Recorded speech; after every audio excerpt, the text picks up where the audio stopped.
Welcome to another episode of Automation Unplugged. Yes, we are on another non-Wednesday show. You know why? Because we're doing what we got to do to get our guests and my schedule aligned so that we can do these shows. And every now and again, it's not on a Wednesday. So it does look like we are streaming live on both LinkedIn and YouTube. That's great. So far the technology gods are cooperating, and ran into some weird problems on Friday. The software we use, I would just say it wasn't cooperating. There was some Google authentication issues, but it seems like they worked through that over the weekend. And that lets us bring the show to you today without any issues or hiccups. Knock on wood. Today we are recording show 235, and I have a special guest, Darrin Medley. He's the Chief Operating Officer at High Solutions. So again, today is Tuesday, January 17th. It is about just a little bit after 11:30 a.m. here in Florida, so East Coast time. But my guest is actually out on the West Coast, so it's a little bit after 8:30 for him. And without further ado, let's go ahead and bring in Darrin, and let's talk about High Solutions. Darrin, how are you, sir? Good. Good morning, Ron. How are you? I am doing great. Well, you know, you're here and your audio and your video are working, and my software is streaming live. So every now and again we get a little hiccup or challenge, but we always try to overcome them. So I'm happy you're here. Where are you coming to us from? I'm actually in Temecula, California. I'm kind of out between San Diego, Palm Springs, and Orange County. For those who aren't familiar with the California region, Southern California, and that's fine. It's been raining like crazy out here. We don't get rain like this, so we have blue skies today. So that's great. I was gonna say, isn't Southern California? Aren't you guys in drought? Not anymore. We're officially out of drought as of yesterday, I believe. I heard that. So we're officially out. It's been pouring down here for about 2 weeks. That's amazing. Now, I think that I know when there's a drought, which it sounds like you're out of, there's normally a fire season. When is fire season? In California, it's all the time. Is it really? It kind of is. Fire season starts. We get what's called the Santa Ana wind in probably around a little after fall, before summer, and then coming into spring when things get real warm, and then the winds blow, and they blow really hard and just creates havoc with fire. But yeah, that's typically spring and fall. Okay. Well, hopefully that's reduced for all of our friends out in California. Hopefully That this would be rain fantastic. helps. Yeah. So you are you're the COO of High Solutions. Why don't you give us a quick snapshot? What is High Solutions, and what does your role look like there? Yeah, so High Solutions is a fairly new home automation company. I'm very excited about working with them. They're a roll-up. And our vision is to go across the nation, providing a home automation platform and solution to not only mid-market companies, all the way up to very high-end to customers and clientele.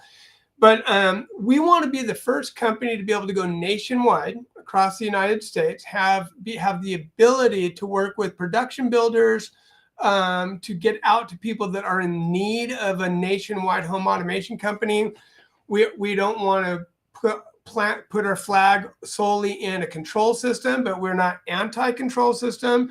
So we're looking to basically take all the home technology that the customers have, and to be able to integrate it into an automation system designed specifically for them, that's right for them, and be that player nationwide. And we're doing it through being a public company and offering stock to companies that we're acquiring, and we're doing a roll-up through acquisition.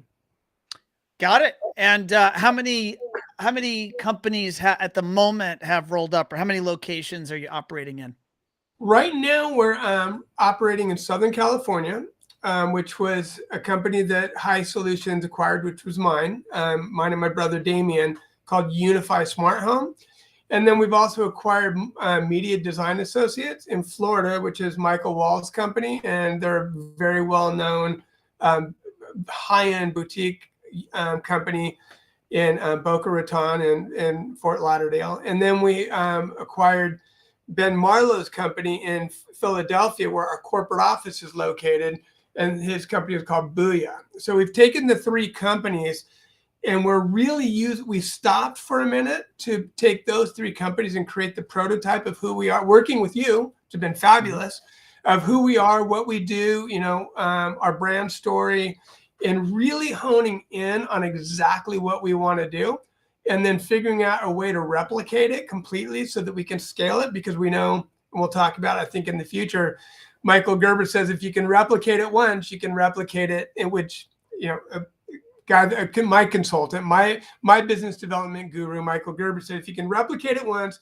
you can replicate it 1,000 times. So that's where we're at now with Booyah and MDA and Unify.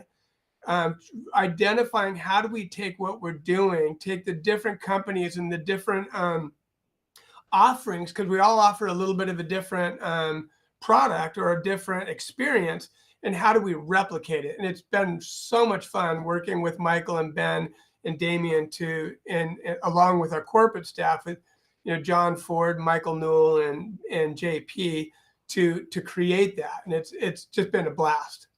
Now, what I'm sharing on the screen for our listeners, the folks that are only listening, is I'm sharing your website. And right when I land on high.solutions.com, the first thing you see to the left is welcome to the autonomous home. And real quick, Ron, it's not .com. .solutions is our URL, so it's only high.solutions. Oh my God. I was seeing that, but I said something, so it's so maybe unique to not see a .com. So you're right. It's high.solutions. Thank you for that clarification. Yeah. But what I see here to the left is welcome to the autonomous home. What is the autonomous home, and how is it different, or is it different than home automation? It is not different than home automation, and it's completely different than home automation. So the autonomous home was born by myself and my brother here in Southern California. That was one thing Unify brings to High Solutions, is our approach. What the autonomous home is it's extremely simple. It's all of your home technology, network, audio, video, lighting, shades, everything you're showing on the screen there, and home monitoring. And we take all of your home technology and identify how to integrate it into our customers' lifestyle through voice, touch, motion, and timing as naturally as we can. So in other words, we are not product driven, we're experience driven. So we have this process called discovery, where we spend time with the customer, really identifying the way they live in their home, educating them on what's even available now with technology, and how we can take all the technology and integrate it into their life. And then we put it together using different solutions, whether it's Josh AI. We're a big fan of Josh. We're a big fan. Michael uses a lot of Crestron. We're now using Control 4. Another company we're acquiring hopefully soon is a big Savant dealer. But we take all of that and we identify, how do we use those products? We're big, I'm on the advisory board of Sonos. And so we love the Sonos platform, along with, James loudspeakers and Sonant, and we invisible speakers, and we integrate all of it so that then when they leave their home shuts down. When they come home, their home comes alive. Lutron is obviously what our Achilles heel. We're big into shading and lighting. And so our goal is, with one word or one touch or one movement, your home reacts, and you don't have to learn how to control everything by drilling down inside of a touch screen or an app. Got it. I love it. I want to, as always, as I always do on these interviews, I want to go back into your past, Darrin, and kind of find out your origin story. But before I do that, there's an elephant in the room, and that is that your dad is a super cool, famous guy that everyone watching and listening has probably heard or heard of. And so, go ahead and tell everyone who was your dad. And my dad is still Bill It Medley is is still. right. Yeah, he's 82. He's still alive and still performing. He's in Vegas this week. He is one half of the Righteous Brothers. So the Righteous Brothers were a duo back in 1962. They were formed in 62. Their first big hit was "You Lost That Love and Feeling," that was then featured in Top Gun years later. They had another big, huge hit called "Unchained Melody" that was featured in Ghost when Demi Moore is doing the pottery scene, and so and then later on, my dad had a single career as Bill Medley, and did a song called "I Had the Time of My Life," which also landed in the movie. So my dad's been very lucky with movies. So between "I Had the Time of My Life" from Dirty Dancing, "Unchained Melody," and "You Lost That Love and Feeling," to name a few of their big hits, they've had iconic hits. And Those are some of the most iconic movie songs that have ever existed. Yes. Yeah. What was what was that like, just watching your dad go through that fame? That had to have been pretty wild.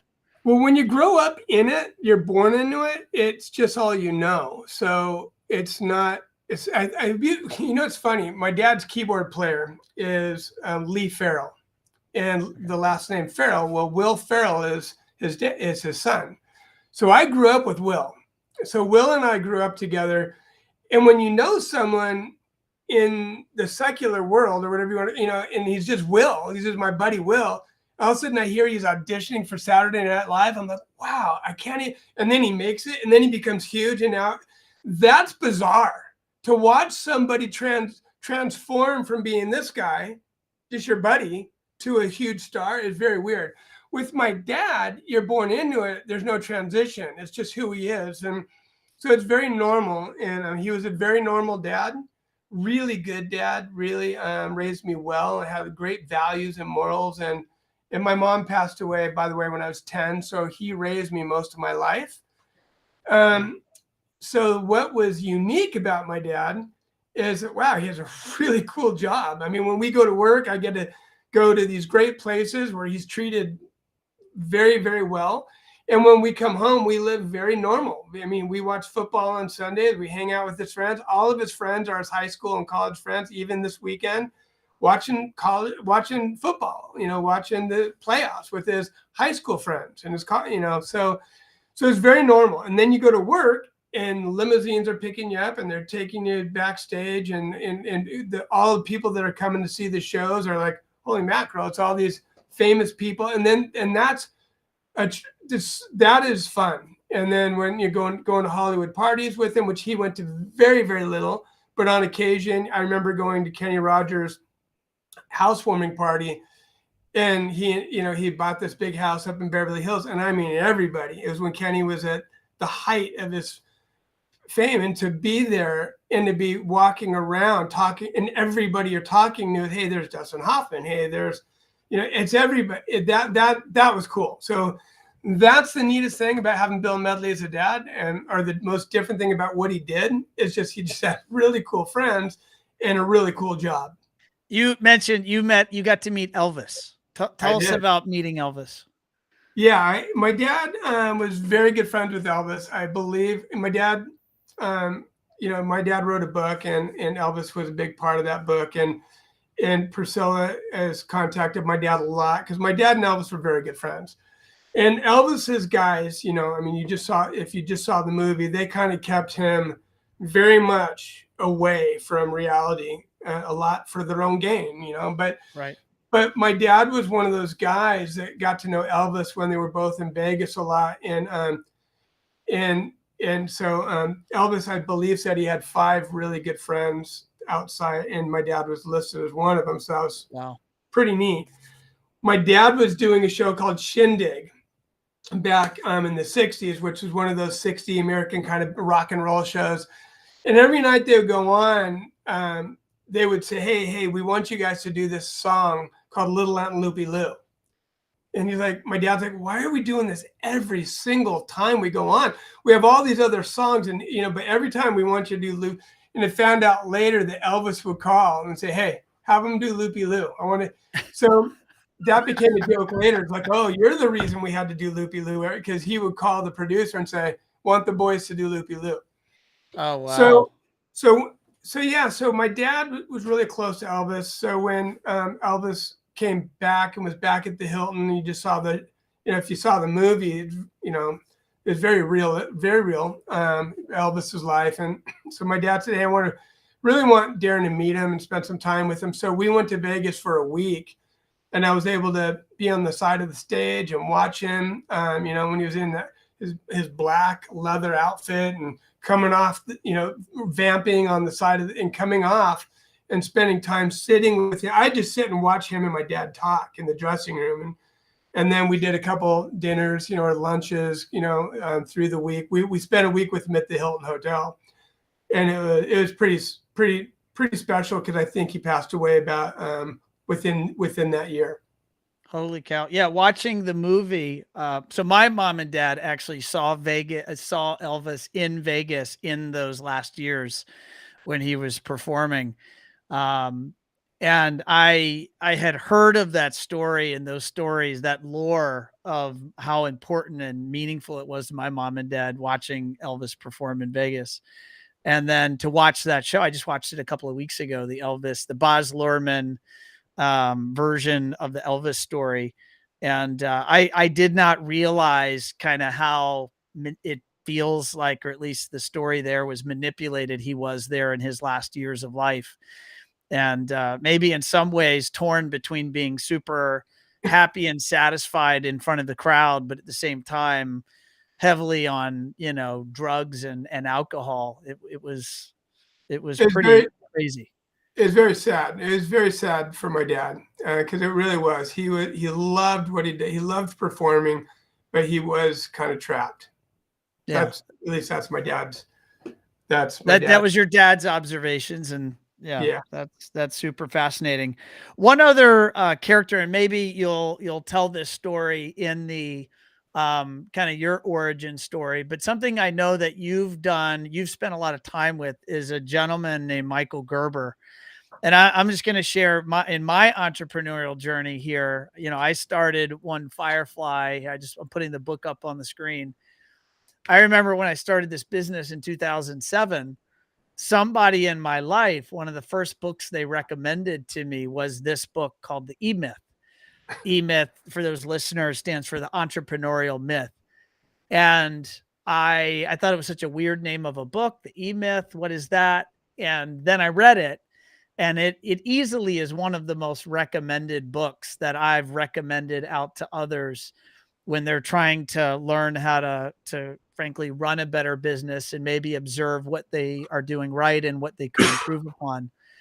You've spent a lot of time with Michael Gerber. Do you mind just kind of sharing what that was and what impact that's had on you? Oh, no, there you go. There's your copy. The book right here on my desk. It's I really did. Michael is from Southern California.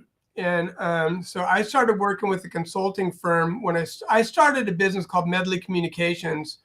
It was 30 plus years ago.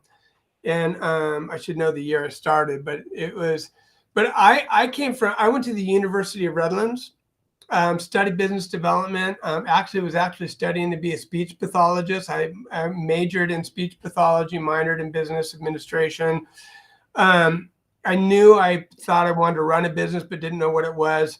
My junior year of college, I took a job doing cable TV, and I became a cable TV contractor. So, the cable TV companies had so much work at the time, were so busy that they had different companies that would do their overflow work. After doing that for about a year, I actually got my contractor's license in Southern California, my low voltage license, and went into business as Medley Communications. And here I am coming out of college with 10 guys working in Redlands, California. And I was introduced to a gentleman named Dan Nevitt, who was my business consultant, who was an employee and a consultant for Michael Gerber. And so we went and did some seminars with Michael. And when I read the E-Myth, it just transformed what I was about to do, because the whole E-Myth is about not doing business, but building a business.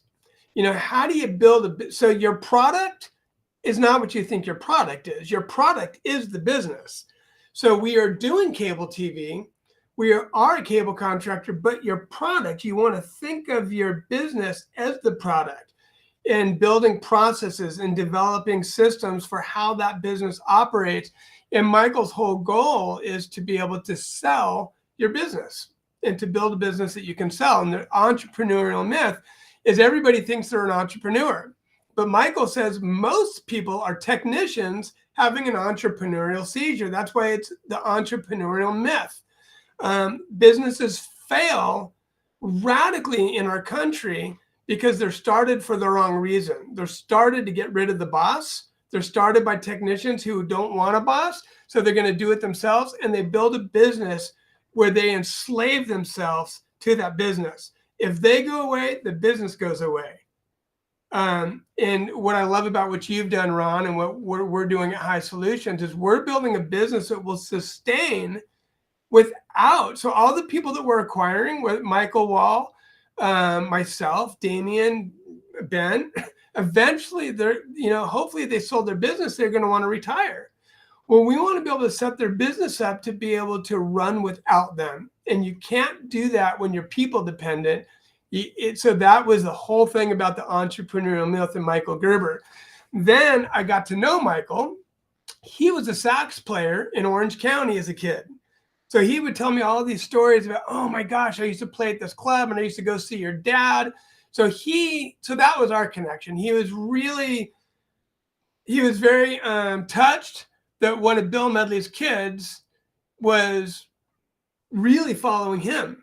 And so we created this fantastic relationship. So when he would do seminars, he would invite me in to be a guest speaker to talk about what I'm doing in my business, and Michael and I would riff on each other. And then 30 years later, I just connected with Michael again right before I started my home automation company. And we thought about writing a book together called the E-Myth Employee.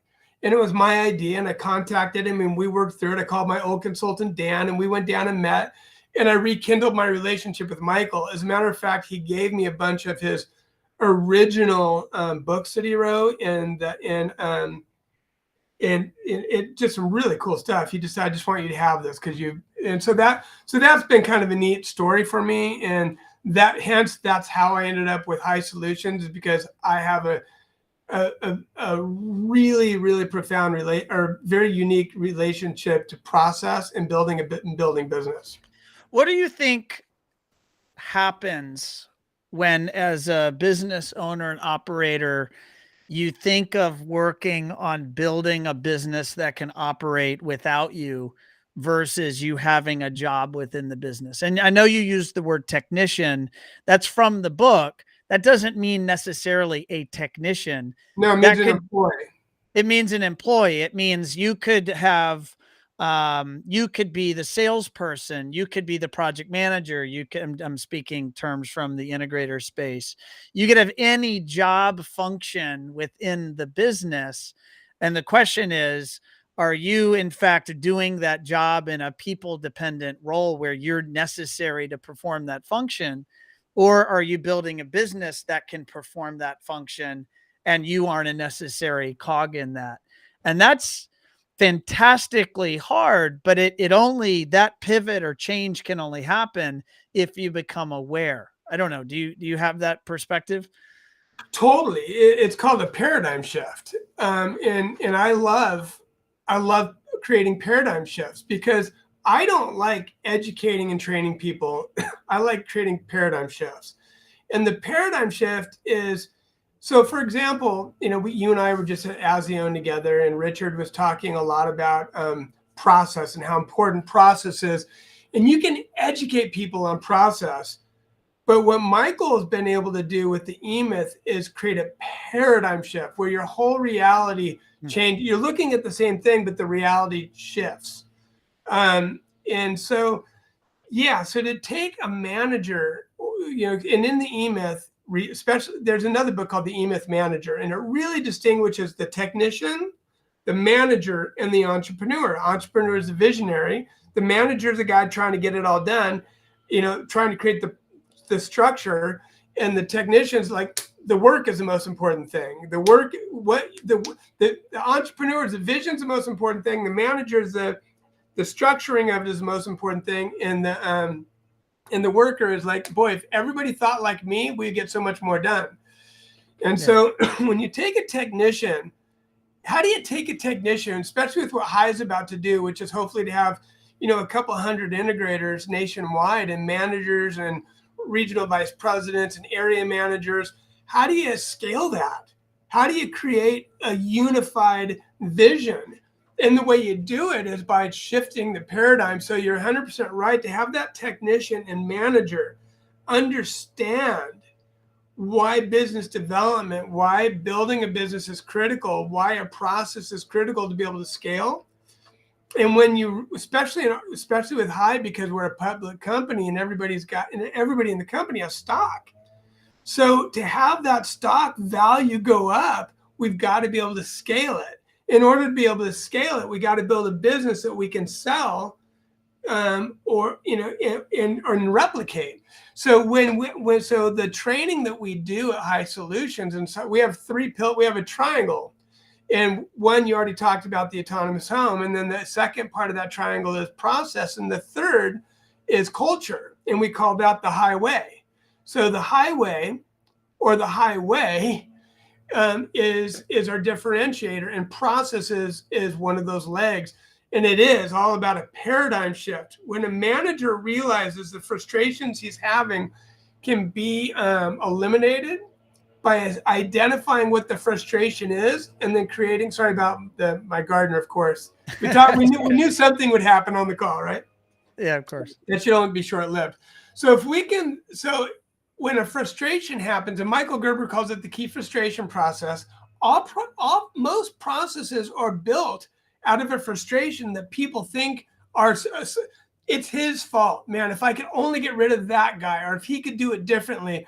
Or every time Michael and I met with new businesses, they're like, we can't eMyth my business because it's very people dependent. And Michael would always laugh because that's the first thing anybody says.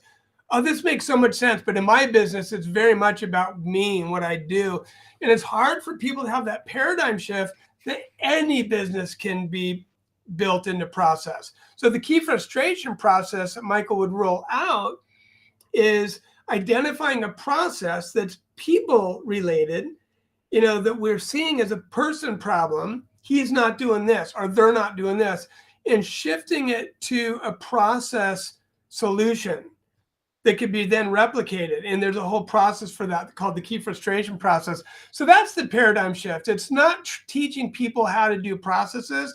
It's shifting the paradigm of what's available when you build a business rather than doing business. And everybody can get behind that. Do you think this belief system around process and really systemizing how to run an integration firm, is this the key or one of the keys for the scale of High Solutions, or the plans to scale High Solutions nationwide? It's absolutely part of our key differentiator. Our plan to scale, we already know that we need a nationwide integrator. Everybody knows that, and different companies are playing their part trying to figure out how to do that. Our whole objective for doing that and being able to scale is to create a really, really good product, and that's called the autonomous home experience. And then to scale it, building a replicatable system around that product is absolutely our strategy for being able to scale that, and then on top of a culture. And so, but process really truly is my background. Working with Michael Gerber in building Medley, the one thing I didn't say is I built Medley Communications, my little cable operation, into a nationwide company working for the top um, executives in cable. You know, we worked for Time Warner. We went through the Adelphia change. We went through, in 30 years, we worked for everybody. And when we finally closed the doors to our broadband company 5 years ago, we were working for Cox Communications and Spectrum, and they're pretty much the top two players besides Comcast. And we were told, I just got off the phone with a couple executives of Time Warner and who are in now Spectrum that said, you told me 30 years ago you were going to transform how contractors did business for the cable companies, and you did.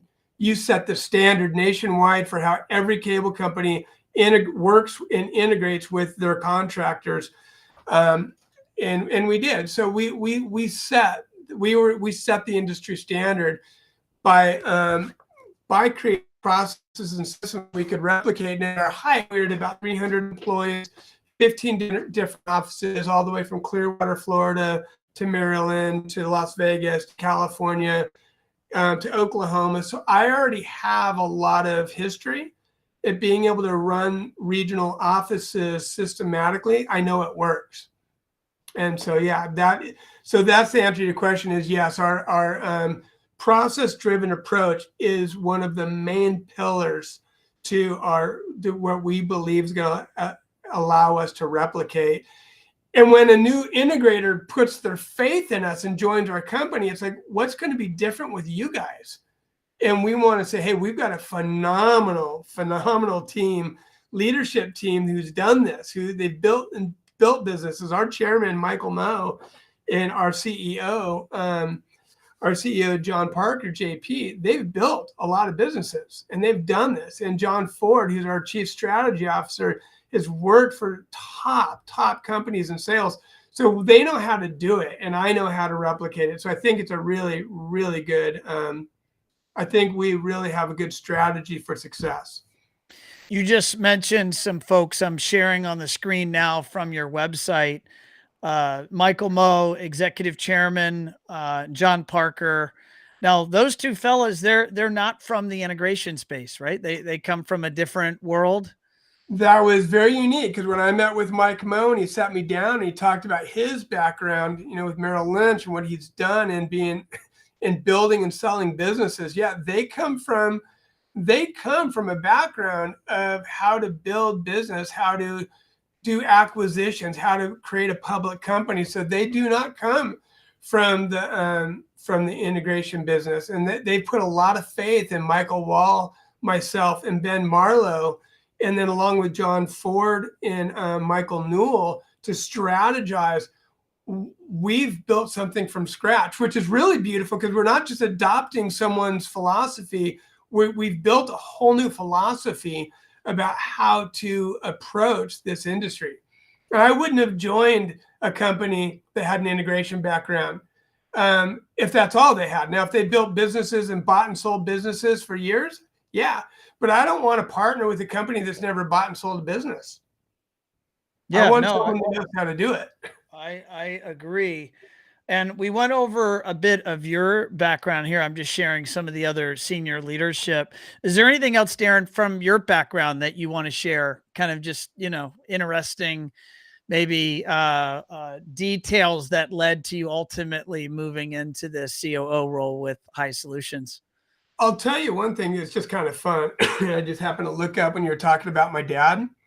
Yeah. When I built Medley Communications, I left Medley for 10 years to pursue a singing career with a group called Paul Revere and the Raiders, another very famous 60s group. And I'm going to hold this up. Here's a picture of my dad and I singing together.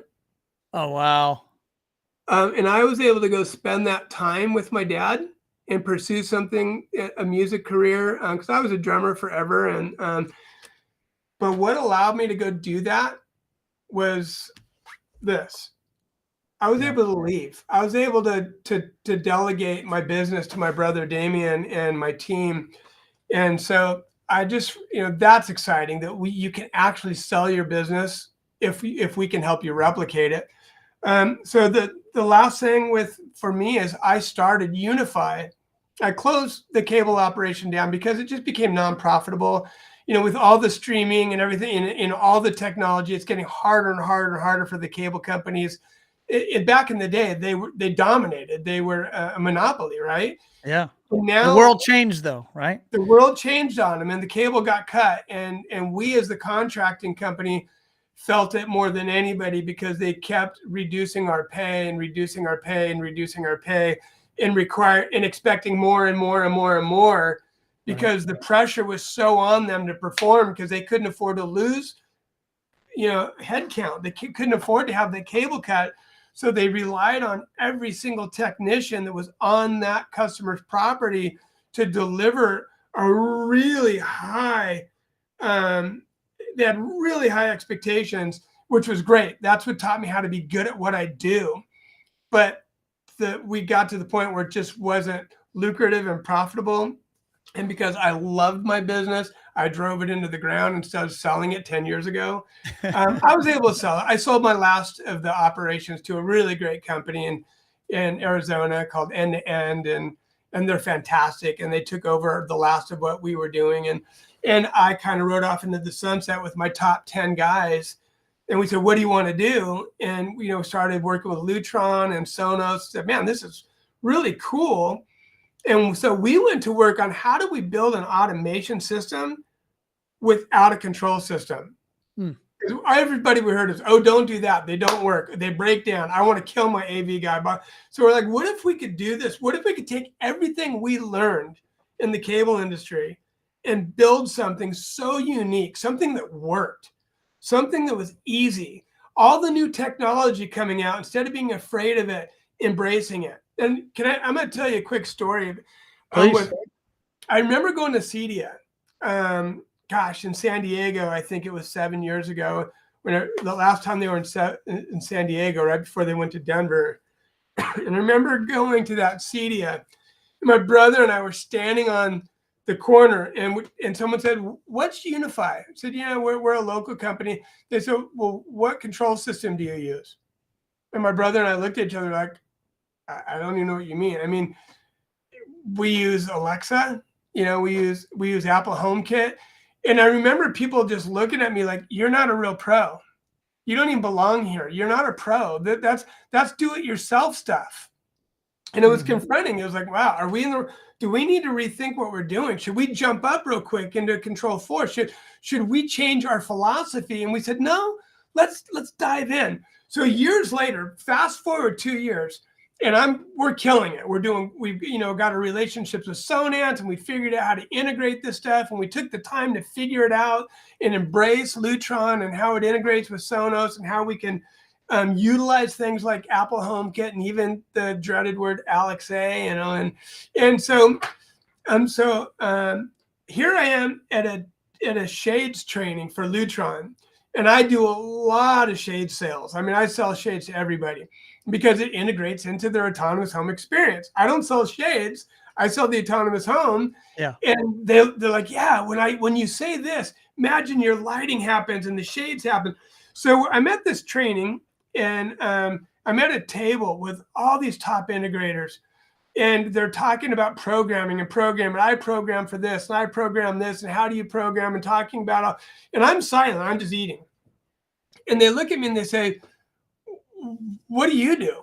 And I said, well, we use a lot of the APIs of Lutron and Sonos and integrate it using things like Alexa and now we use a lot of Josh, by the way, in Crestron. But at the time, I was really embracing this, and I said we use a lot of Apple HomeKit, and everybody at the table stopped and said, "How do you do that? Like, how do you do that?" And I was shocked. And I said, before I tell you how I do it, I need to ask you a question. Why do you care? Because 3 years ago, I mentioned it, and people were like, and now you guys are looking at me, and you're like the best at what you do. And you're like, how do you do that? They're curious. Yeah, why? And here's what they said. More and more and more of my clients and builders are telling me, hey, we're just going to go with Lutron and Sonos. We don't need you now. Or, hey, we want you to put in a system that has Google cameras and or Ring cameras, and it's a demand from my multi-million-dollar, because the wife is over it. The wife is not putting in another one of your control systems. She's asking me just to put in Sonos and Lutron and they're like, how do we monetize that? I'm like, and that's when I knew we were onto something.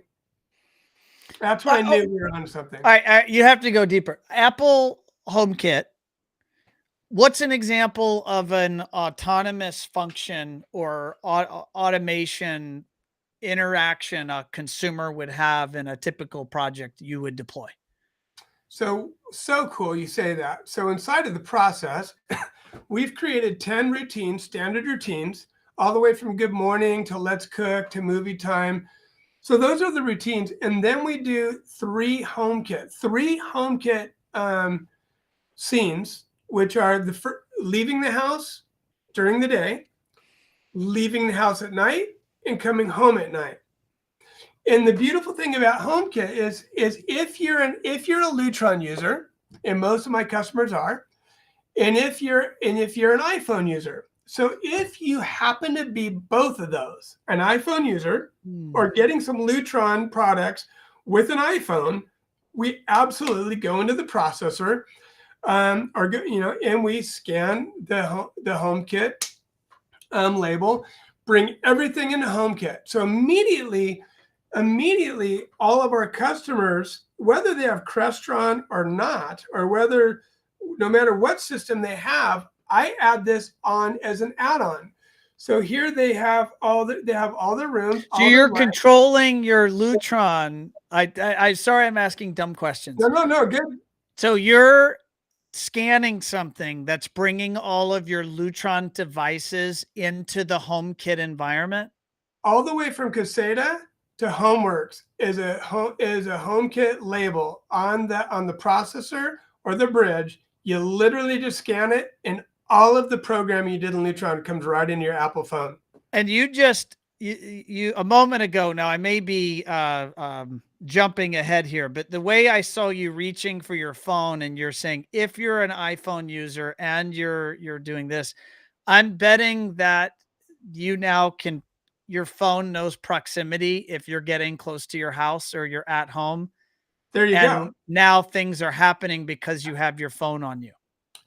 100%. That's the whole purpose for me doing HomeKit, and it's conditional. It's in Lutron, talking to Lutron about how they program Caseta versus how we program HomeWorks and Palladium.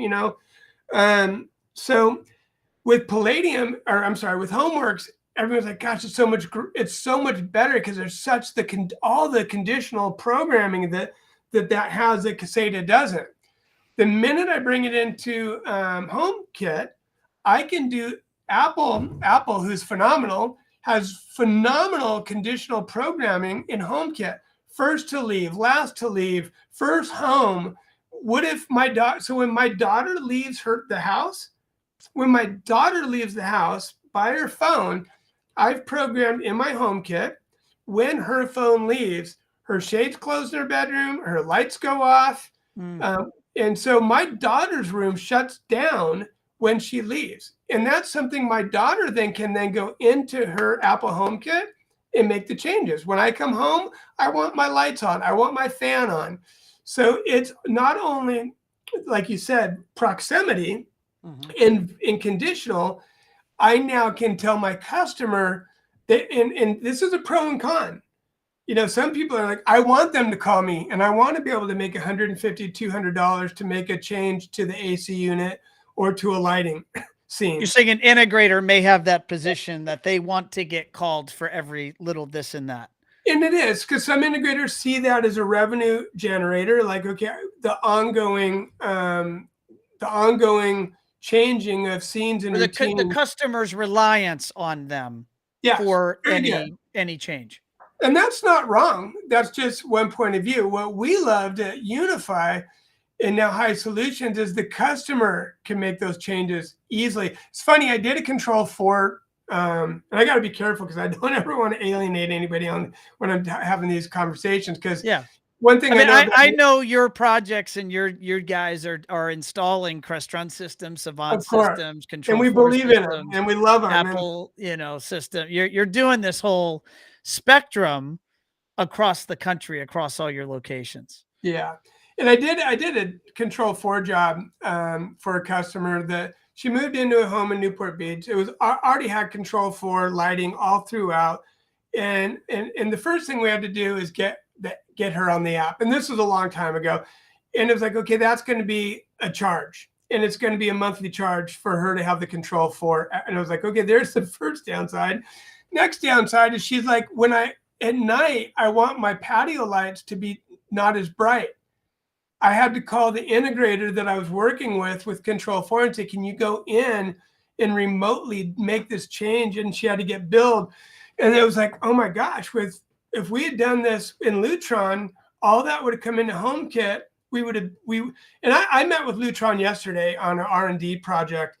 And I explained, I don't do much programming in the Lutron app. I do a lot more of it in the HomeKit app because it's more conditional. So I'm not dependent on Lutron's conditional programming at the lower level with the lower level lighting systems. I actually get to by putting it into Apple HomeKit, and I'm not using Apple HomeKit as my single source. I'm using it as another way for that customer to be able to use their system naturally because they use an iPhone.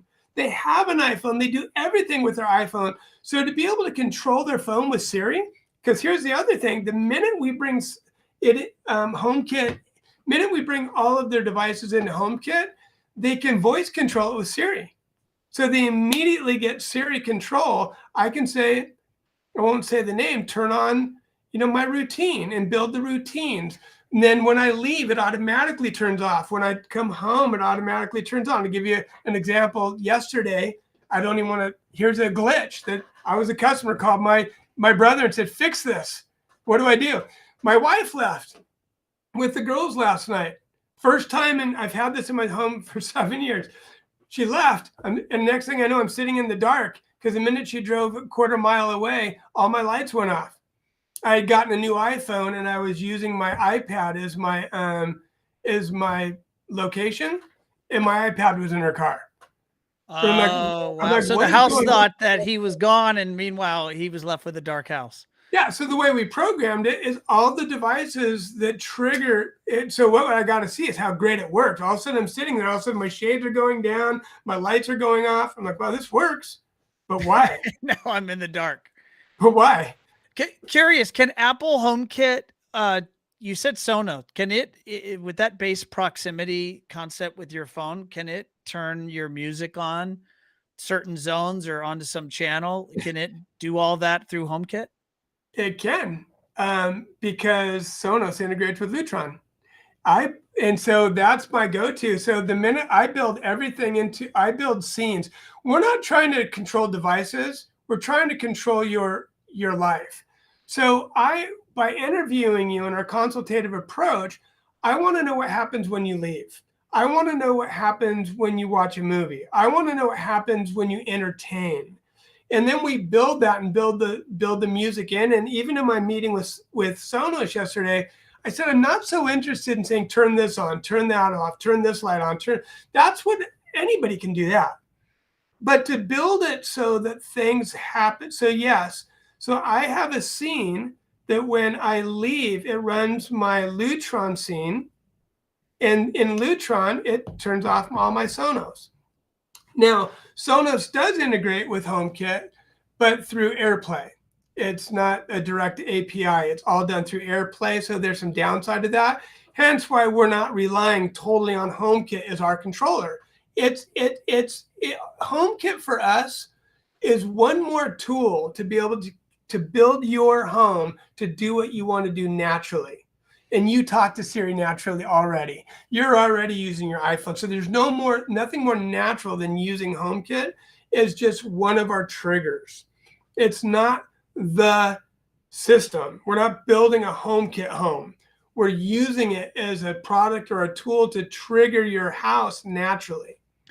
Darrin, when you and I saw you and I think it was Michael Wall in Vegas at the ASEAN conference a few months ago, you showed off to me what I know to be an LMS, a learning management system, but this really ties into this concept of process and how do you in fact define and document your the high solutions way, and then how do you codify that, and you use a piece of software. Can you just speak at a high level, like why do you do that? And then I don't know how much of that you actually is proprietary you want to share or not, but can you just speak about that? I have a philosophy that maybe my CEO and my chairman will hang me. Well, they're not watching. Don't worry, just tell us all the secrets. But my philosophy is I do tell my secrets. I've always told my secrets forever, because if you don't have the paradigm shift and you don't have the point of view, you can't use them anyway. And so I've never been afraid to give away my secrets, and the people that do take my secrets, they help make our industry better. So the software we use, and again, it's a company they worked with Michael Gerber themselves. It's called Touchstone. The Touchstone software is very simple. It's basically an org chart, and based on the E-Myth, you put in all the positions of the company and you build the org chart. Then inside of the software, you build processes that are categorized by 4 different functions, whether it's leadership function or client fulfillment, which is all the installation, or client acquisition, all your sales processes, or business administration. Am I giving the love, guys? No. John Ford just messaged us. He says, "I'm watching, guys." Gotcha. Perfect. So that's our chief strategy officer. He's like, "Don't give away the strategy." Yeah, so inside of Touchstone, it breaks it down into, like I said, into these 4 functions. The last one being business administration and finance. And then it's just a process builder. You build every single process, and then it has a great all the process tools. You can attach files, you can do documents, you can do checklists. And so you build all the processes. We're building all of our processes inside of that. And then we take the processes and we assign them to the positions in the org chart. So for example, with bringing on a new acquisition, I was just talking to some of the executives at Touchstone. They're like, "How are you using Touchstone for acquisitions?" So, well, I created a position on the org chart called acquisition under our EVP of acquisitions. And they created all these transition processes that I assigned and then gave them access to those. So when they get in there and they're like looking at, and we're asking for stuff, or we're asking them to follow our SOPs for the transition, they can go right into what we've now labeled High Academy. So it is called it's Touchstone that drives it. That's the engine. We've labeled it High Academy, and then all the proprietary stuff is how we use it. And even meeting with Touchstone, they're like, "That's phenomenal." And then we're like, "But how do we do this?" And they give us new ideas. So it's our single source of truth for everything we do. And it literally is the Achilles heel of our company. So when we bring on a new integrator, we just assign them positions. And then as they become a vice president and a regional vice president, we assign that position, and all the processes that we've attached or assigned to that position flow in. Then as they go in and they go through these processes and we train the processes, there's then the ultimate goal is to have them certified. And there's a place in High Academy to mark off every process that they've been certified on. So it's a way to track their learning and what they've learned. Did you use this tool or something similar when you were scaling Medley Communications? Oh my gosh, I did it all it was all paper. It was all paper, and it was all Word documents, and it was all kept in a shared document. And every time I changed a process, I would email it out to all my regional. We had a process, but it was all manual. So that's what I love about Shannon over at Touchstone said, we're going to take, Michael Gerber keeps talking about building processes, but nobody has a process for doing it. And that's why it's a lot like iPoint. So iPoint and D tools in our industry, Sure. is touchstones a lot like iPoint and D tools for the business development people working with Michael Gerber. That's awesome. All right, and I want to focus here, and I appreciate you sharing that. And John, John Ford, I don't think he gave away too much of the secret sauce. And by the way, sharing that is to our advantage because I want integrators, because no secret, we want to partner with integrators. We want to acquire companies this year. We've got we've got a goal to acquire 12 to 20 companies. And I want companies to know, well, what is it? How is it going to work? And I want to reassure them we've got a strategy that nobody else doesn't have. We have a strategy nobody else has ever had in our industry. So yeah, no, I think that's exciting. Well, I'll just go there. You mentioned you want to acquire 12 plus businesses. Where are you guys looking to do that geographically? Is there or what's your mandate? How do you know where you're going to go and do those acquisitions? yeah, very good. So we are no secret. We have a process for how we're doing that, and our goal is to put an integrator or a high solutions regional office in every NFL city, and we're identifying the regions that we believe have the most opportunity. Texas is a big one for us right now, and then there's some cities that we know we want to be in that don't have an NFL team, so we go NBA. Then we move to NBA. But Sure. we're looking at basically going out to every NFL region, having integrators, and that's kind of our strategy. And John Ford and Michael Newell specifically is working through that with JP, and they're strategizing that with John Ford, our chief strategy officer.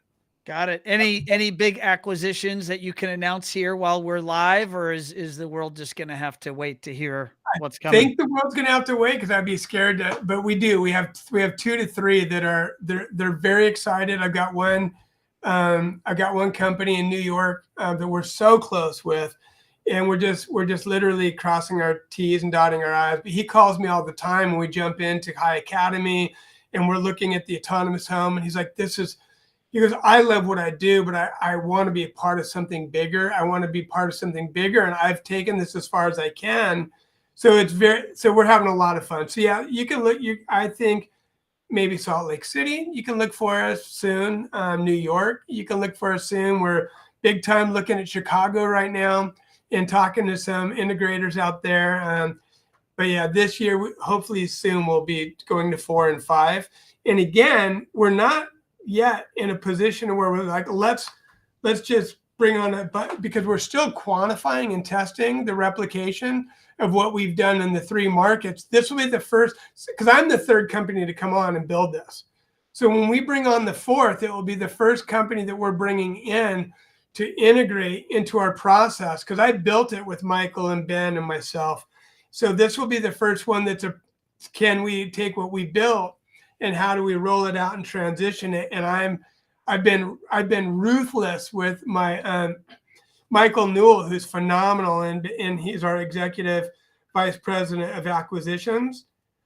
I've been ruthless with him about how we got to build everything in High Academy so that when these guys get to that point, it's seamless. So yeah, that should be exciting. At a high level, you mentioned a bunch of brands, and so I imagine everyone that is already part of the group or part of the company and/or will be a future acquisition is coming with their own portfolio of product mix. How are you guys thinking about the future state? Do the companies that join you need to adapt to your preferred vendor mix? Or are you going to carry or continue to carry a diversity of lines? What's I imagine a lot of people listening are curious how you're going to handle that. This is one of the, I think, most spectacular things we're doing, and one of the neatest things for the integrator, because that's the fear, is like joining and then all of a sudden everything changes. Right. We don't want to change a thing with what the integrator is doing, because remember, our philosophy is taking all your home tech and integrating it naturally through voice, touch, motion, and timing into the way you live. So when we're bringing on a new integrator, we want to make sure that they that they believe in that mission, that like Richard even talking, you just can't sell products anymore. You just can't sell touch screens anymore. We've got to find out more about the customer. It's got to be, you and I did a really neat,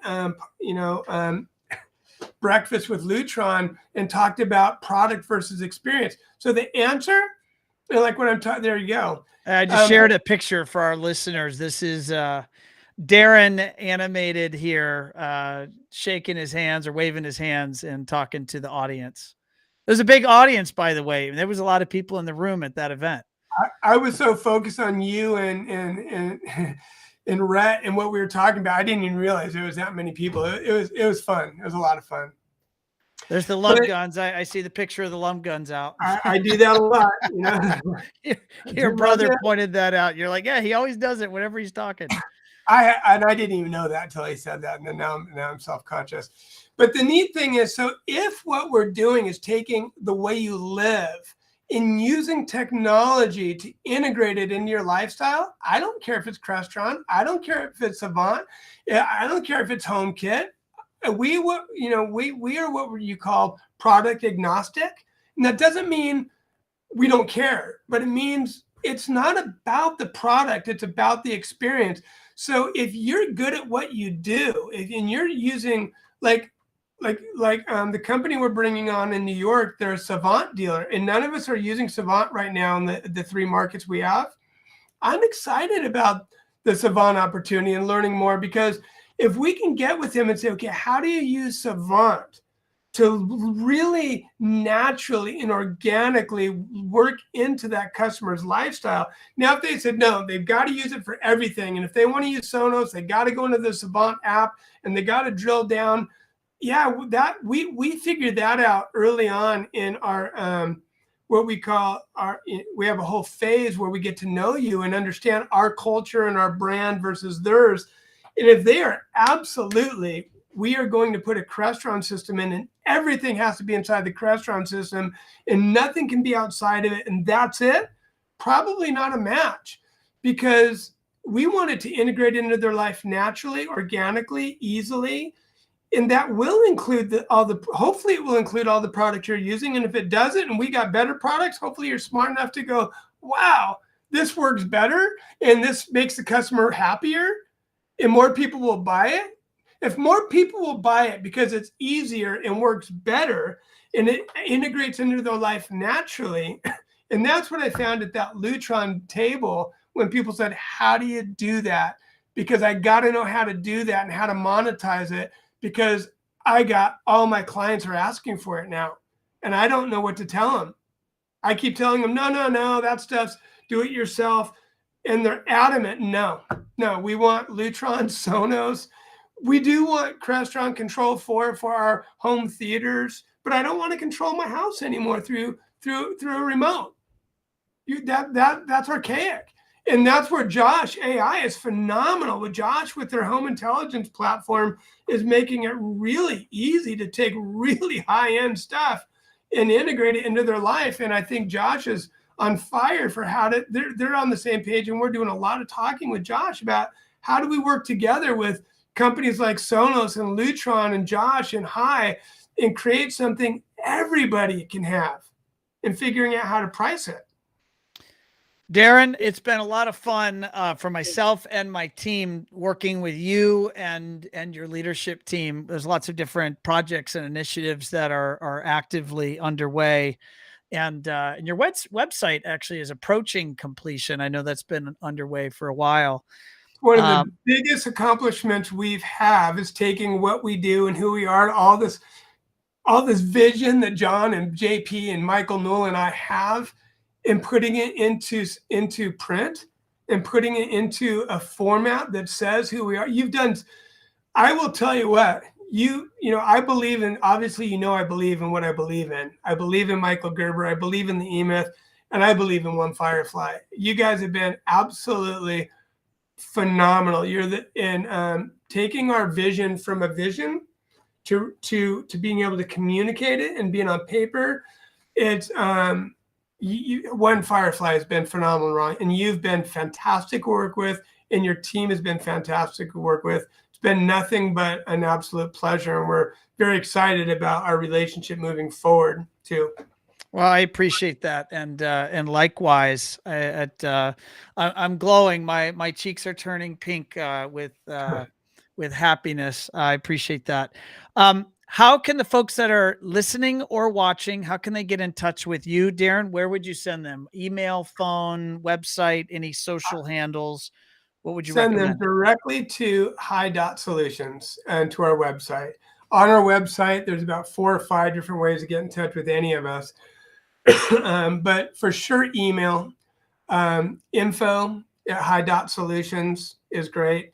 But if they go to the website, that's the single easiest source to get in touch with. Go to the website, go into the location you want to go into, and send us an email. If you want to contact me directly, it's simple. Darrin, Darrin at High Dot Solutions, and I can direct you to whoever, if it's about acquisitions and you want to learn more about, the opportunity of selling your business, merging, an exit strategy. Listen, everybody, if you're in business and you're not thinking exit strategy, you are a technician that's created a job for yourself. Don't create a job for yourself. Create a business, and let's build it. And if you don't know how to build it, let's build it together. And we can help you do that where you still have equity. And so that's our vision. But yeah, contact us. Contact me, and I'll get you in touch with Mike Newell or JP or whoever we need to get you in touch with. Again, Darrin, Darrin at High Dot Solutions, or go to the website. It's just High Dot Solutions. Awesome. Darrin, thank you for joining me here on show 235. Ron, thank you so much. Again, it's a pleasure. I look forward to the next time we get to tell our story. Awesome. All right, I'm gonna pull you off screen here, but don't go away. You and I'll do a quick catch up when we're offline here. Awesome. Thanks, Ron. Yeah. Thanks for having us. All right, folks, there you have it. Show 235, Darrin Medley, Chief Operating Officer at High Solutions. These guys are out there. They're shaking things up, and they're trying to do things differently. They're trying to create a nationwide integration operation, and they're doing it, and they're doing it in a first-class way. So it was fun to bring Darrin on and let him share a little bit of his story. And it's been a fun ride so far. So folks, on that note, lots of shows, lots of guests booked for the next 2 to 3 months. So you definitely want to continue to stay tuned. As always, make sure you subscribe to the podcast Automation Unplugged. If you have not already done so, and leave us a review, it will be appreciated. And I'm going to, there we go, I think. Let's see here. Let me pull my show art's acting a little wonky. So let me pull, yeah, it's taking me off screen. I don't know what it's doing there. But on that note, I'm going to sign off, you all, and I'll see you next time. So be well, everybody.